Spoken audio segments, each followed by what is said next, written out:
આ સરકાર છે લોલીપોપ આપવામાં, ગાજર દેખાડવામાં બધી રીતે એક્સપર્ટ છે. બીજું કે 10 દિવસની વાત હોય, હું તો તમને કહું છું 1 મહિનાની વાત હોય, અથવા તો હું વધારે તમને ઉમેરીને કહું છું કે 15 જૂનની વાત હોય. તો સૌપ્રથમ તો આ કુબેરભાઈ ડિંડોરના જે કેબિનમાં લાગેલું જે કેલેન્ડર છે ને, એ કેલેન્ડર બદલવાની જરૂર છે. કારણ કે એના ખજાનામાં હંમેશા ખોટ જ હોય છે. આ કુબેરભાઈના ખજાનામાં હંમેશા એટલા માટે ખોટ હોય છે કારણ કે એ જે તારીખ આપે ને એ તારીખે તો નહીં જ થાય. આ હકીકત છે. એને 10 દિવસ કીધું નહીં થાય, એને 1 મહિનો કીધું નહીં થાય, એને કીધું દર 15 જૂને આવશે, એના ટેન્યુઅરની 15 જૂન જતી રહી. મને દેખાડો કે કુબેરભાઈના ટેન્યુઅરમાં એક એવી શિક્ષકોની ભરતી થઈ હોય મને દેખાડો. એટલે આ જૂઠાણા ફેલાવવામાં, ફેંકા મારવામાં એક નંબરના એક્સપર્ટ વ્યક્તિ છે. અને કાંઈક અમે જરાક આમથી વાત કરીએ તો શું કે ખબર, તમે બધા હલકી પ્રસિદ્ધિ માટે આ બધું કરો છો, સસ્તી પ્રસિદ્ધિ માટે આ લોકો આંદોલન કરે છે.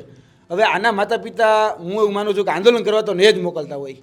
આના માતા પિતા એમ કહેતા હશે કે બેટા તને તારો હકનો રોટલો નથી બંધો, જા તું અહીંયા ગાંધીનગરમાં આપણા શિક્ષણ મંત્રી બેઠા છે, આપણા મુખ્યમંત્રી બેઠા છે, ખૂબ લાગણીશીલ લાગે છે, વાતો તો એવી થાય છે, બેનરોમાં એવું દેખાડવામાં આવે છે, અહીંયા જઈને તું તો કે માગીને જો, પણ અહીંયા આવે તો ભાઠા મળે છે, અહીંયા આવે તો પોલીસ અટકાયત કરે છે. હમણાં જ વિધાનસભામાં તમને ખબર ભથ્થું પાસ થઈ ગયું, એમાં કોઈ આવેદન આપ્યું? આ નેતાઓના હમણાં ભથ્થામાં વધારો કર્યો તો કોઈ નિવેદન કરવા ગયું હતું? કોઈ ઢસણ રોડ ઉપર કોઈ જગ્યાએ પોલીસે ટીંગાટોળી કરી હોય, એક નેતાની મને દેખાડો. અરે પોલીસે નેતાઓએ સામે ચાલીને કીધું હોય કે અમારું ભથ્થું વધારી દો, તો એવું બન્યું? એવું નથી બન્યું. તો એના ભથ્થા વધી જાય. પણ આ લોકોને હકનો રોટલો દેવાનો છે, જ્યાં સરકારી નોકરી દેવાની છે, કે શિક્ષક બનાવવાનો છે, અથવા તો હું કહું તો ચલો આ નોકરીનો સવાલ નથી, આપણા બાળક શિક્ષણથી વંચિત રહે છે એ તો જોવો. કે આપણું જે ભાવિ છે, આવનાર ભાવિ પેઢી છે, આપણે વાત બહુ મોટી મોટી કરીએ છીએ કે શિક્ષણ કભી સાધારણ નહીં હોતા, પ્રલય નિર્માણ उसके गुद में पलते हैं, પડેગા ઇન્ડિયા તभी તો बढ़ेगा ઇન્ડિયા, શિક્ષણ એ સિંહણનું દૂધ છે, પીસીએ તો ત્રાડતો નાખશે. આ બધી વાતો કરીએ છીએ, પણ તમે દૂધ પીવા જ નથી દેતા.